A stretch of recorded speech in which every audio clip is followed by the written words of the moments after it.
we are going to be talking about the tobacco and nicotine industry and how they try and manipulate young people into buying deadly products.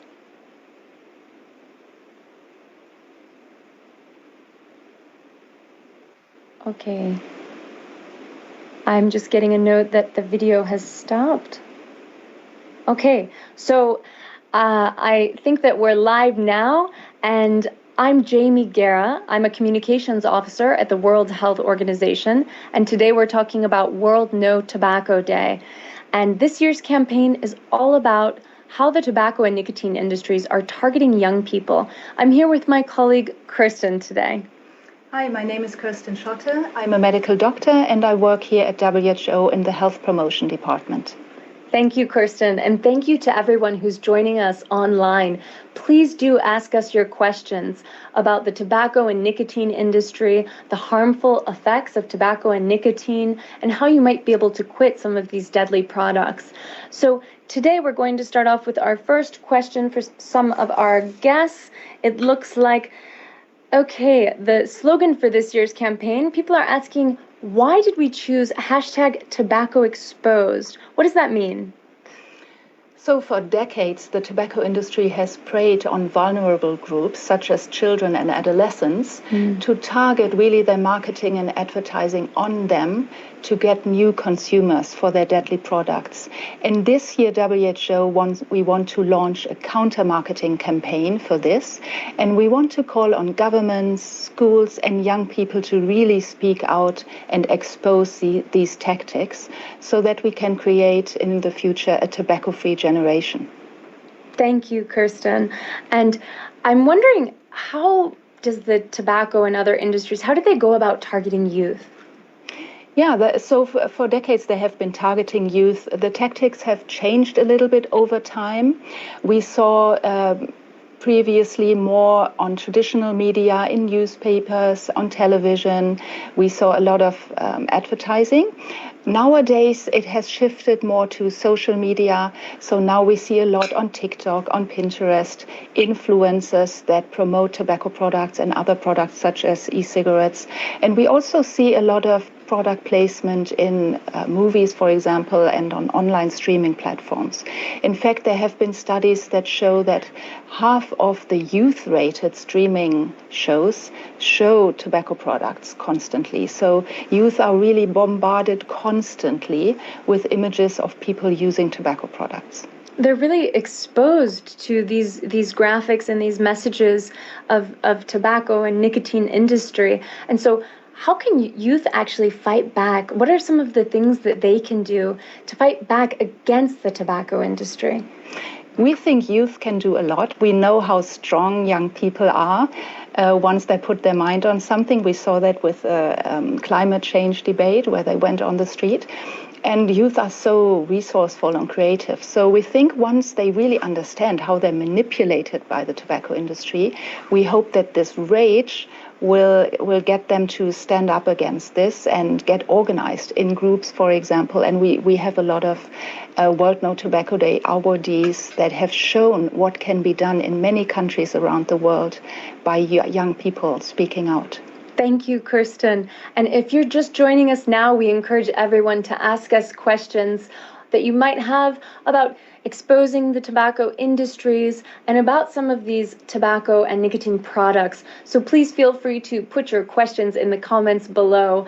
And again, this is for World No Tobacco Day, all about involving young people in the fight against the tobacco industry and some of their harmful and deadly products. So I'm here with Kirsten Schotte, medical doctor at the World Health Organization. And Kirsten, can you tell us, I have a question from our audience. Lauren asks, what are the recommended ways to help someone quit smoking, whether it's cigarettes or e-cigarettes? How can people quit? Mm-hmm. So one tip that we give is that you should set for yourself a quit date, and that can be something, for example, your birthday or any other anniversary, something that is really important to you.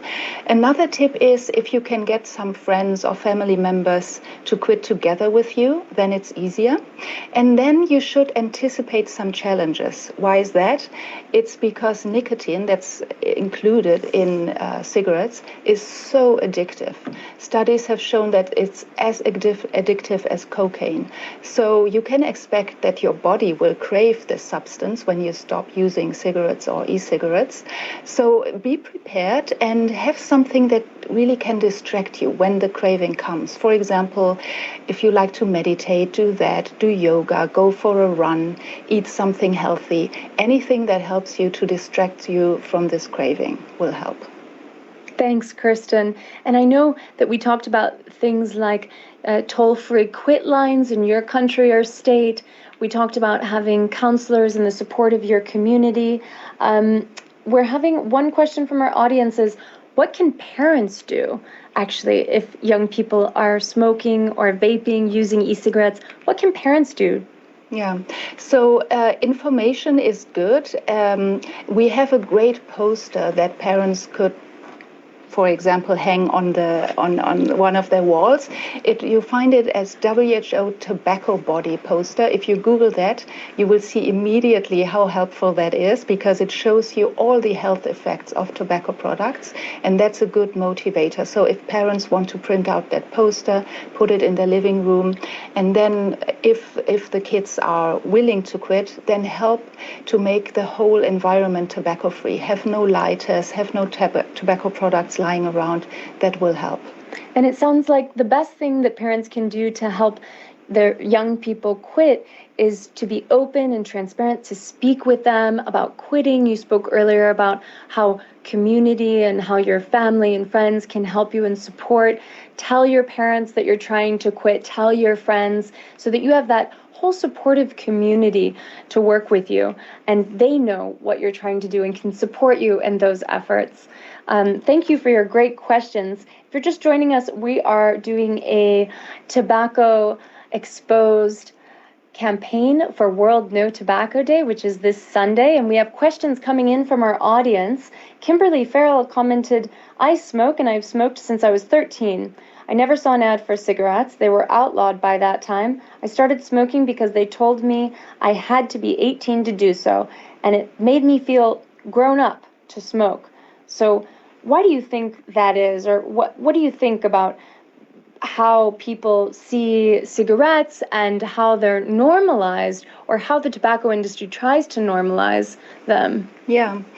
So it's good if you live in a country where there's no tobacco advertising. I come from a country, Germany, where there's still billboards advertising, and whenever I go with my family, my kids can't believe that this is still happening. So, but I think the unconscious promotion tactics, they are there all the time. So you see in movies your favorite stars, they are smoking.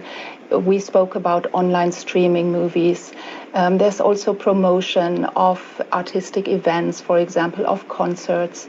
In some countries, it's still allowed that tobacco representatives go, for example, to concerts where a lot of young people go, and they hand out free samples of their products so that young people can try them out and get hooked to these products so quickly. I have to say, I have been shocked by some of the tactics we're learning today, including parties hosted by the tobacco and nicotine industries and representatives that go into the schools. So if you're just joining us today, we're talking about hashtag tobacco exposed, all about how the tobacco industry is specifically targeting young people with new and old tactics and with new and old products, in fact. So we're getting questions in from the audiences. One question, are menthol cigarettes safer than those without menthol? That's a good question, and the very clear answer is no. What menthol does, it's very devious actually, because when you put menthol in tobacco, the smoke is cooler and you can inhale it, so to say, better. and it goes deeper in the lungs. So there have been actually studies showing that the cancer that is caused by menthol cigarettes is deeper in the lungs and a little bit more to detect by X-ray. So it's very, very dangerous. So what you're saying is that it's actually easier for you feel that it's easier to inhale, but it's just as dangerous for your body, in fact. Yes. Wow. Okay, that's really interesting. And we have another question coming here. Does nicotine contribute to having health conditions like diabetes, for example? So the nicotine does not cause diabetes, but in tobacco products, there is a lot of tar. If you smoke cigarettes, for example, you have the nicotine that does a lot of bad things to your body, but it doesn't cause diabetes. What damages the blood vessels in the body is the tar that's contained in tobacco products, and this is also what is causing cancer and so many other diseases. The nicotine is a very addictive product, substance, that causes the blood vessels in the body to constrain, and then the oxygen, for example, cannot be transported as well to all the organs in the body. Another problem is that the brain is developing up to the mid-20s, and nicotine can damage the developing brain. So especially for young people, this is dangerous. Okay, so nicotine actually stops some of the blood flow or constricts it. And so those nutrients can't get to your body that your body needs as easily, right? Mm-hmm. Okay. And what we're hearing is that nicotine, which is found in e-cigarettes, is extremely addictive. It's as addictive as cocaine, right? Yes. Which is... And many kids don't know this because if you look at e-cigarettes, if you go to a shop and you look at these products, you see all of these flavors, bubblegum, cherry, Coca-Cola, you name it. There are 15,000 of these flavors. And if kids see that in the shop with the sweet packaging, looking pink and rosy, they assume that this is meant for them and not dangerous and doesn't contain nicotine. So a lot of young people are actually shocked when they learn that these are very addictive substances that can harm them. Wow. Thank you, Kirsten. And right now we're going to take a little break and go to our friends in Ireland. We have now joining us Zara Daly. She's a youth representative from an Irish youth group in Limerick, Ireland, Limerick Corla. And Zara, are you with us? I hope you can hear me. I have a few questions. Congratulations to you and the group for winning the World No Tobacco Day Award this year. Thank you. So I'm Zara Daly. I'm from Limerick, Ireland, and I'm a member of Corla. So Corla is a youth council, and there's one every local authority in Ireland. It empowers young people by giving us a chance to have our voices heard, and it was through Corla I actually got involved with the Not Around Us campaign. So tell us more about the Not Around Us campaign. What were you guys trying to do? So the campaign focuses on denormalizing smoking in the eyes of our youth and discouraging people from smoking. Signage was created and placed in areas where there were children, such as playgrounds. And then the Not Around Us slogan comes from the perspective of the youth. It's the children telling the adults it's not right to smoke around them. We thought that if the children didn't see the adults smoking, then they wouldn't consider it a normality. Thank you, Zara. And what made you want to get involved with something like this? So I chose to get involved with this project because it tackles an issue I feel really passionate about. We know that smoking has such a dangerous effect on the health of the smoker, but it also affects the health of those around them, the way the youth view smoking, and it's very harmful to the environment. I thought that this project could help current smokers to quit and could change the youth's perception of smoking by discouraging smoking in public places and around children. That's fantastic. And it sounds like you and the group there had a real impact on the community. Thank you for joining us today. Congratulations again for being a World No Tobacco Day awardee for your achievements in tobacco control in Limerick, Ireland. Thank you so much. All right, Kirsten, we're going to go back to our Q&A now, and we have a lot more. We have quite a few questions coming in from the audience.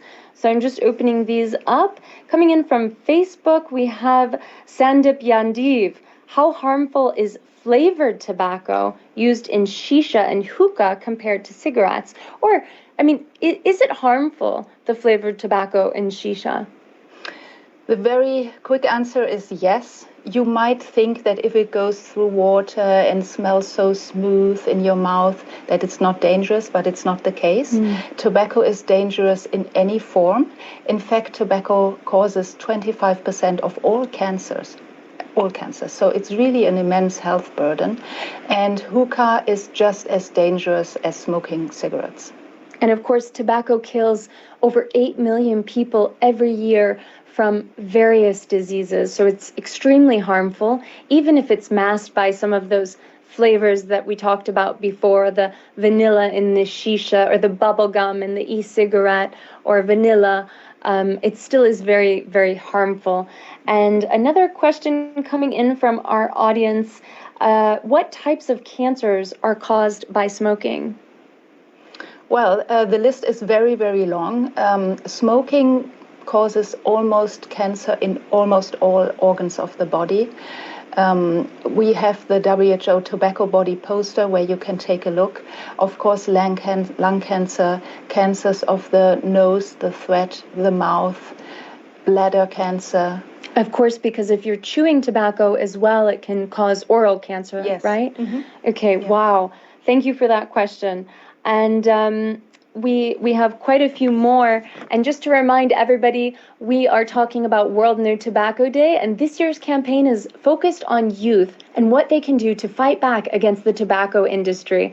So to get informed, please go online, take our quiz at who.int. We also have the quiz available on TikTok and other platforms like Instagram. We hope you'll join us and even take our TikTok dance challenge, #TobaccoExposed. So our next question here is we're going to talk a little bit about how many young people worldwide use tobacco, Kirsten. Is a big number globally? How many people, young people worldwide, use tobacco? We have a number from 177 countries, and that is 44 million people in the age between 13 and 15 years old. And this is about 12% of the population in that age group.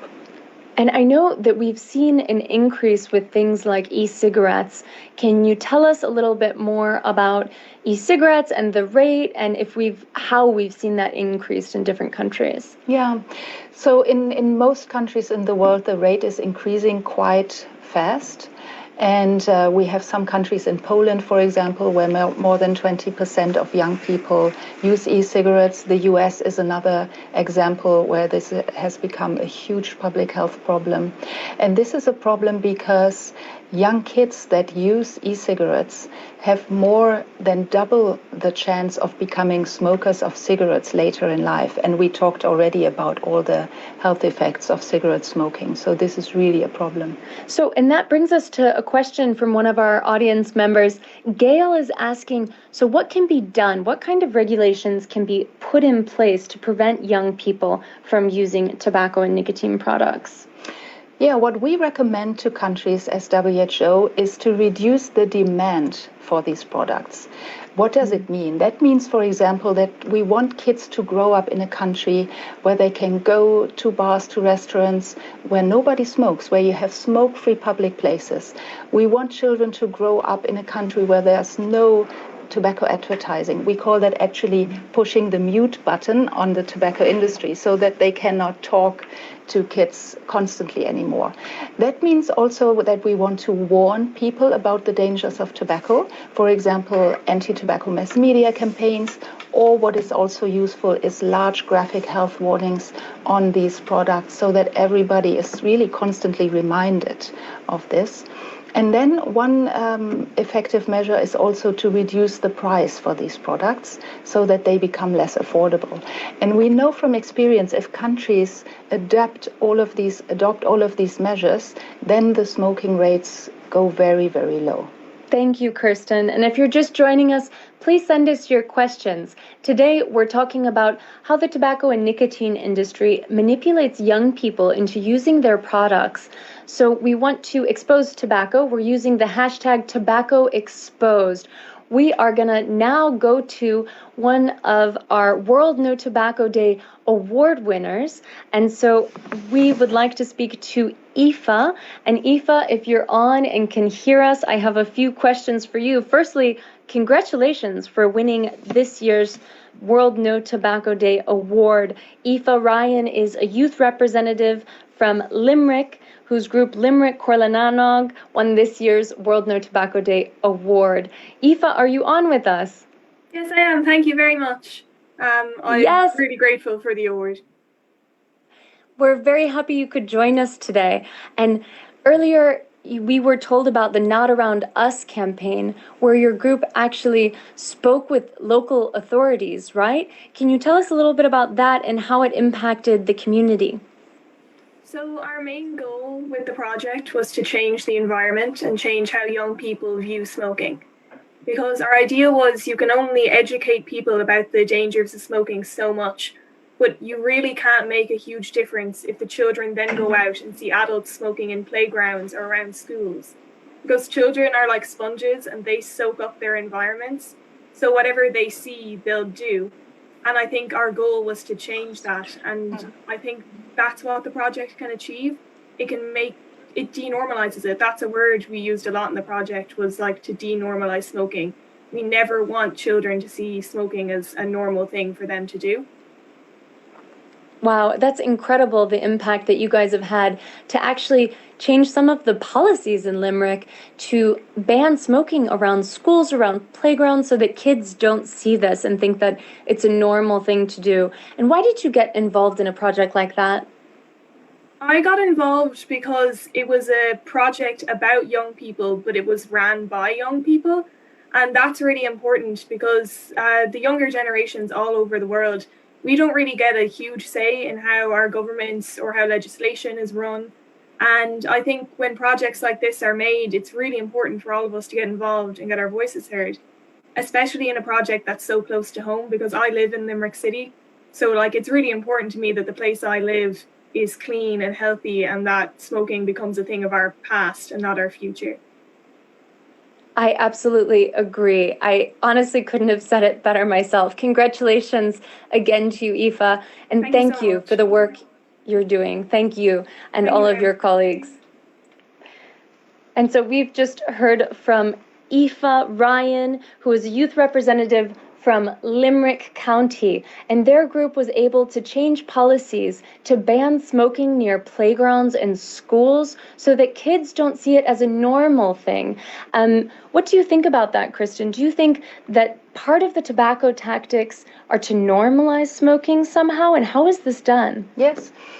Well, this is done, for example, in putting smoking scenes in movies. We know that money is flowing into the movie industry, into the streaming industry, so that constantly you see people using these products. And also you see other advertisements, you see sponsorship of events, for example, logos of the industry everywhere. It's sometimes very subtle, but people notice this and it works on them. Okay, that's really interesting. We have questions coming in from our audience members. Thank you for those of you who are watching. And please don't forget to send us questions, whether it's on Facebook, Twitter, or LinkedIn, or however you're watching us. We have one from Kamel, who's asking, what can be done to children who are addicted to smoking, and maybe they don't see a need to quit smoking, but what can be done to help them to quit smoking? We try to help kids by informing them, first of all. You might think everybody knows how dangerous these products are, but with e-cigarettes, it's often not the case. Kids really underestimate how addictive these products are and how dangerous these are. And we are trying to really help kids understand this, for example, with this World No Tobacco Day campaign. And if you'd like to learn more about our campaign, please visit who.int. You can find all of the social media graphics, quizzes, which are both on our website and live across social media platforms like TikTok and Instagram. We encourage you to take those and become informed of the tactics that the tobacco industry is using to target young people. So we have another question from our audience, which is about what steps should be taken to avoid chewing tobacco. But I guess it's more in general, how can you avoid using tobacco, to quit chewing tobacco, to quit smoking, to quit vaping? What can be done? What tactics can people use that can support themselves? So it's good if in your family you have a community of not using tobacco. If, for example, your parents refuse to use tobacco, then it's great if you can support that. And if your parents can support you, speak with you about the dangers, and that's a very good thing. And as a society, what can be done is that really the government puts in place policies and laws so that kids don't want to start using these products. When I grew up, for example, as a kid, it was still cool to smoke cigarettes. And in many countries around the world, you can't imagine that anymore. So in one generation, it can really change the image of these products. Yes, and we've seen how the tobacco industry, now that cigarettes are being less and less used, how the tobacco industry is switching to new products. Can you tell us a little bit about their tactics and how they've changed over time? New products are, for example, e-cigarettes. These are products that don't contain tobacco, but a liquid that often contains nicotine, often not all the time. And then that liquid is heated by a battery and you inhale an aerosol, which, for example, contains nicotine if the liquid contains nicotine. The problem is that many kids, first of all, completely underestimate how addictive nicotine is. They think, I can try it a couple of times and then stop anytime I want. But that is not the case. Nicotine is very addictive and it's not easy to quit. And then all the flavors in these products make it so attractive to children. And children don't understand that these are really dangerous products, not meant for them.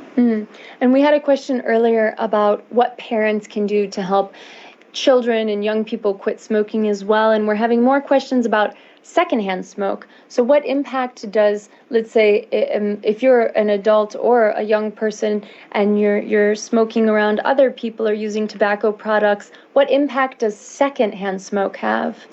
Secondhand smoke is very dangerous. 1.2 million people die each year just because they are exposed to secondhand smoke. They don't even choose to smoke themselves. 1.2 million people.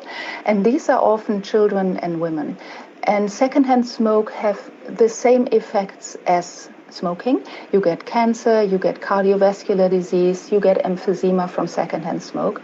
This is why it's so important that governments make all public places completely smoke-free. Wow. It sounds like actually secondhand smoke can be just as dangerous as smoking itself.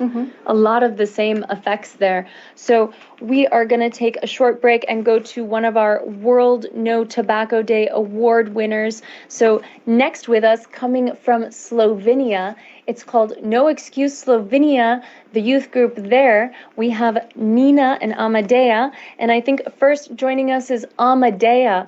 And she's going to tell us a little bit about her experience as a mystery shopper, where she tried to go into stores and shops and tried to buy tobacco products as a 16-year-old, which of course is illegal. And so, Amadea, are you with us? Can you hear us okay?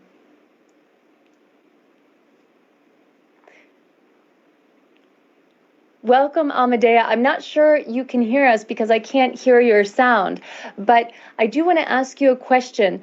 Was it easy for you to actually buy tobacco products?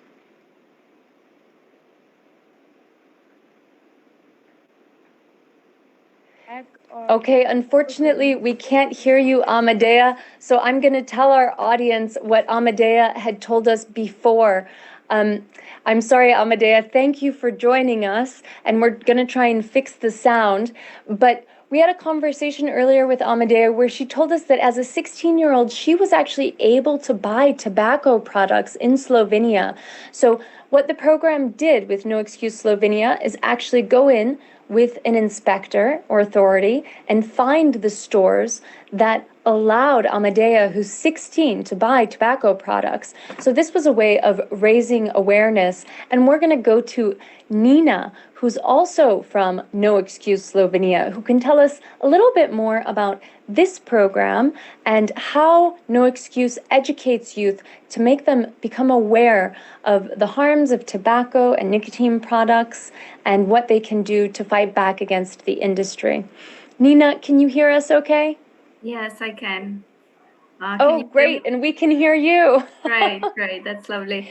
So, yes, mystery shopping is just one of the programs that we do, and we want to raise awareness and use it as an advocacy tool for changes in our policies. Besides that, we also do a lot of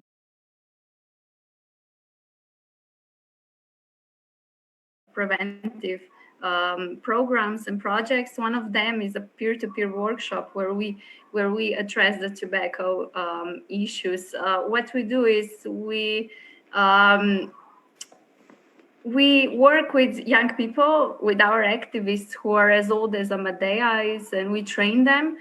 They learn a lot about the tobacco industry, the negative effects, and they go to schools, do the workshops on their own about the negative effects of smoking, and they talk a lot about the manipulation of the tobacco industry. Thank you, Nina. And it's incredible what you do working with youth and educating them and helping them to understand how they're being targeted by the tobacco industries and how tobacco and other substances can be harmful to their health. Why did you decide to go into this kind of work? So I first started as an activist, as a volunteer when I was 17, and it was really just something new, something I was interested in. But after time, you really understand that you're doing something important, and you try to change the society and do something good in your environment. So after time, I took over the projects on the tobacco, and now I am an employee in No Excuse Slovenia, and I'm so happy with my job. And you've won this year's WHO World No Tobacco Day Award. So congratulations to you and your group there in Slovenia, No Excuse. Thank you for joining us today. Thank you.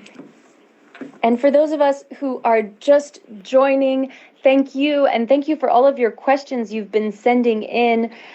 We've had quite a few questions from the group. We're going to talk a little bit about the campaign. This year's World No Tobacco campaign is #TobaccoExposed. And we've been talking about some of the ways that youth have been targeted by the tobacco and nicotine industries. Kirsten, can you tell me a couple of these ways, and what are some of the most shocking things that you've seen? Well, it's a long list. Let me see. What is most shocking? Maybe tobacco representatives going to schools, actually, giving sponsorships to schools. So in a place where children should feel protected, actually they are in many countries not protected even there from the tobacco industry. So that I would say is the most shocking. Also shocking is that there are youth events like concerts where you see representatives of the industry giving out free samples of their products to hook youth, or giving branded products, merchandising products with the tobacco brand logo on them. And then also all the advertising on social media by influencers, or product placement in movies. And I've seen at stores, they even sell it in these, gummy vitamins. I love the gummy vitamins, and I see those, but they're actually like e-cigarettes or something like that, or even in milk cartons. So as a young person who likes chocolate milk, for example, you might be tricked into thinking it's something that you like, it's good for you, and picking up that product that attracts you. So we have quite a few questions about some of the harms of tobacco. What additives does tobacco industry add to cigarettes, and what are their effects on health? For example, we know that it's extremely harmful. So what are some of the chemicals that are added to cigarettes, for example? So to make cigarettes deadly, and I'm saying deadly because cigarettes kill half of their users. This is really incredible that we have a legal product that kills half of their users. And to make them so deadly and so dangerous, you actually don't have to add anything. The tobacco has it all. We're talking about formaldehyde, benzenes, all of these cancerogenous products. That means substances we know they cause cancer in humans. And all of that is already in tobacco. So the industry doesn't need to add anything to kill you. But what they add, for example, is sugar. And why do they do that? Because they figured out if you put sugar in tobacco, the nicotine raises in your blood quicker and decreases quicker. And why this is good? Because it makes it more addictive. Oh, wow. And that has been known for a couple of years. The industry had to publicly make available some of their internal documents. And from these internal documents, we know that the industry is manipulating the cigarettes so that they become addictive faster. So, wow. So the tobacco industry is actually manipulating the product to make it more addictive. And they're adding things like sugar to help it do that, to help the nicotine levels rise and lower. Extremely interesting. And you mentioned formaldehyde. So formaldehyde is in tobacco, and it's something that's used to preserve dead bodies and other harmful chemicals. I remember we had a discussion before about, things that are also in weed killers and things like that are very harmful. Some things that are found in rat poison as well. It's shocking, all of the chemicals that can be found in tobacco and cigarettes and in other products. So we have quite a few questions coming in from our audience. Do substitutes like gum and patches of nicotine, do they work when you try and quit smoking? So what are other ways of quitting, and do these work? Yes.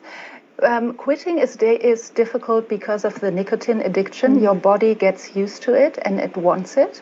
So when you substitute the nicotine, for example, with gums or with patches, then it's easier for you to get through the craving. And what also happens is when you put, for example, a patch with nicotine on your skin, the level of nicotine is constant. So you don't have this rising and dropping of nicotine in your blood, which is so addictive. So your body can little by little get used to feeling good. Your brain can feel good again without the nicotine. Wow, okay. And so if you are going to quit, what are some good tips to have someone quit? I know you spoke about nicotine being extremely addictive as cocaine. So I imagine with that kind of an addiction, it's very difficult to quit. For example, for me, if I tried to quit eating chocolate, I couldn't do it. So what could you do if you're really trying to quit smoking or using e-cigarettes or using other forms of tobacco like shisha or chew? How can you quit? So first of all, you should set a quit date, something that is meaningful for you. It could be your birthday, a birthday of a good friend, or any anniversary. Then you should tell your peers, your friends, your family about your intention to quit so that they can support you. And it would be also useful to find other people that want to quit with you so that you can really support each other and get through the craving together.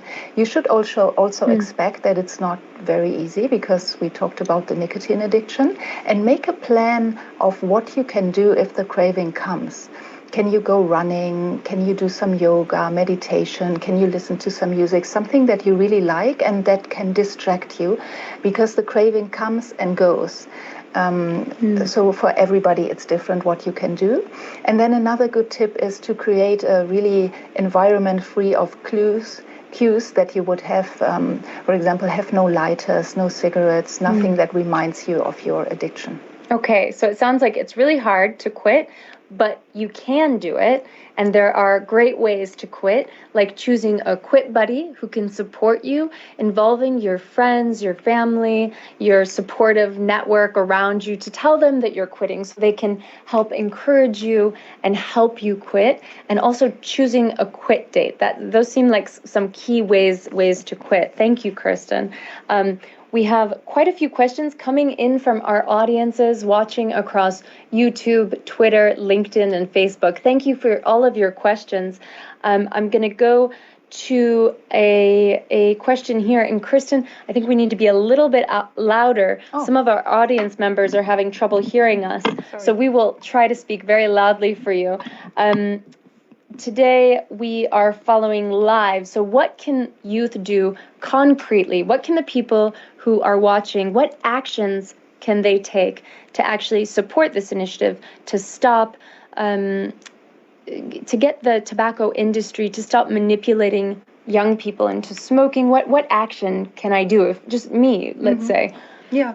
One good way to start is our campaign. We have this TikTok dance challenge, for example, that you can do and share with your friends and peers. That's one thing. Then you can also become active in your school. Ask that your school doesn't have any tobacco use allowed on the campus. Also, no promotion from the tobacco industry. And you can also go further. You can go in your community, like we heard from the awardees, the youth groups from Ireland, from Slovenia. You can ask that in your community, it's not allowed that people smoke around you, use tobacco around you.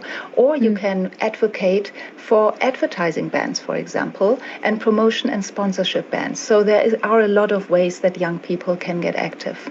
Yes, so I'd say one of the things you can do right now that Kirsten mentioned is joining our campaign. You can learn more about the World No Tobacco campaign on who.int. That's www.who.int.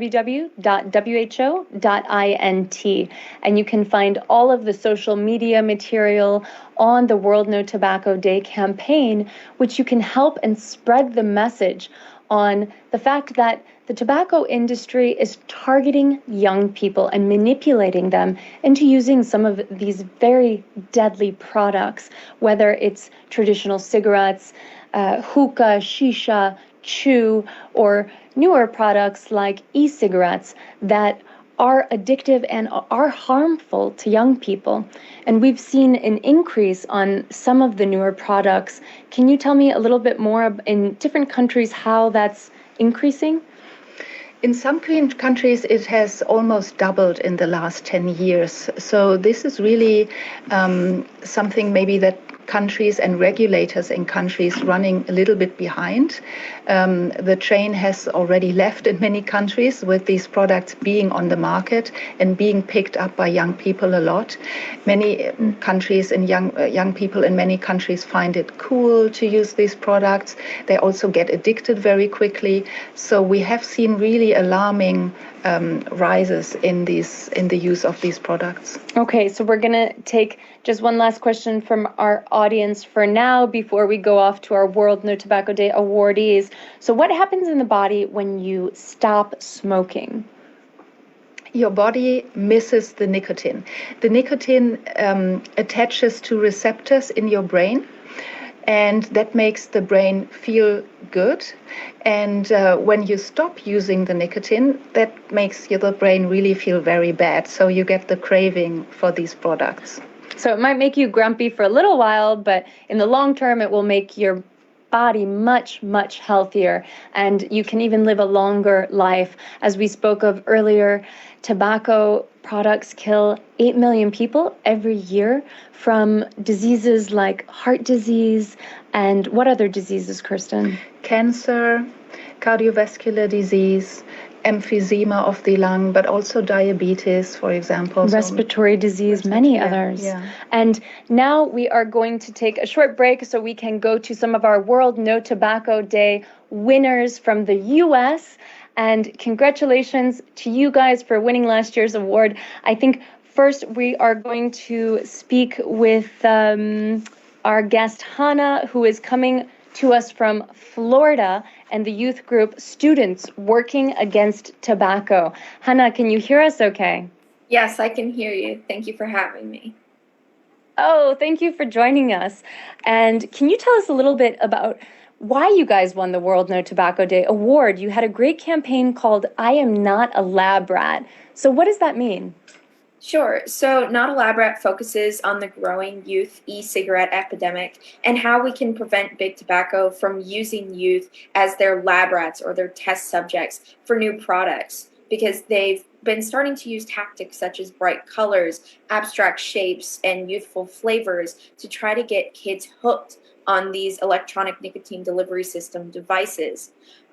The campaign also includes an activity where we have kids say, I am not a lab rat, I am, and then they fill in the blank, whether it's they're an advocate, they're an artist, they're the leader of the new tobacco free generation. So that way they feel involved with the process and they feel empowered by not being able to be manipulated by big tobacco.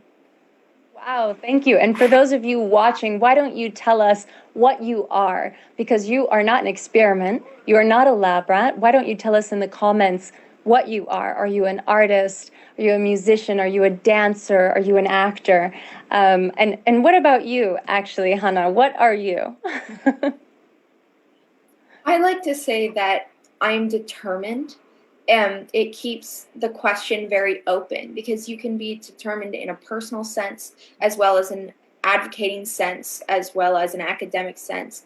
It just shows that as SWAT members and as youth in my local community and in a worldwide situation, I am determined to complete the things that I feel passionate about. You guys have made a lot of impact with the students working against tobacco. So why did you decide to get involved with the group? Sure. So I joined Students Working Against Tobacco 7.5 years ago. So I've been in it for a while, and I've seen a lot of personal growth in myself, whether it's through public speaking or teamwork skills or even creativity aspects. I grew up with a father who smokes, and I always wanted to advocate for him to quit. And although he never did, um, it was an organization that showed that other people were going through the same thing. And I met a lot of friends who were also dealing with secondhand smoke from their households, their family members, even their friends from a young age. And it gave us a chance to advocate for the youth for a tobacco free generation.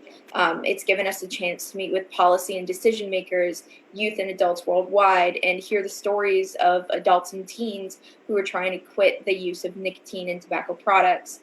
And so it's just a very passionate project for me. And I've been in it for so long that advocating for a tobacco free generation almost comes naturally. Thank you, Hannah. And we are going to go to your colleague, Alyssa, also from Students Working Against Tobacco. You guys have had such an incredible impact and made such incredible achievements in your community, in the state of Florida, in fact, that you were awarded the World No Tobacco Day Award last year. So, Alyssa, can you hear us okay? And congratulations again for winning last year. I can hear you just fine, and thank you. Great. And so we heard a little bit from Hannah about some of the achievements made. You guys met with policymakers. Can you speak to that a little bit more? Of course. Sorry. So what achievements did SWAT have in the state of Florida and in the local community, in fact? Of course. So actually, before Not a Lab Rat, we also had a campaign called Not a Replacement, in which students were able to rally and help pass a candied flavored tobacco resolution, which went in effect for all counties in Florida. And since SWAT has started in Florida, we've seen over 80% decrease in smoking among both middle school and high school students in Florida. So incredible. Yeah, this year we've also been focusing on the marketing tactics of flavored products, just like Hannah mentioned. So we're really working on reducing the spread of misinformation regarding e-cigarettes and their health effects on the youth and communities. You guys are such an inspiration to show what youth can do together to help stop the tobacco industry and actually fight back against these industries. Why did you decide to get involved? Of course. So I grew up in a family that used tobacco. It was something that was completely normalized.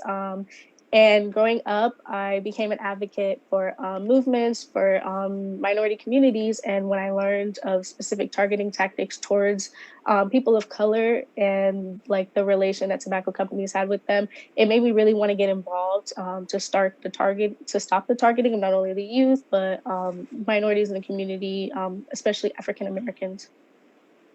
Wow, thank you so much for joining us today, both of you. It's a pleasure speaking with you, and congratulations to all of our World No Tobacco Day awardees. Today we spoke with young people across the world, including from Ireland, Slovenia, and the United States. And I'm here with Kirsten Shata. We are answering your questions about how the tobacco industry is manipulating young people into using their deadly products.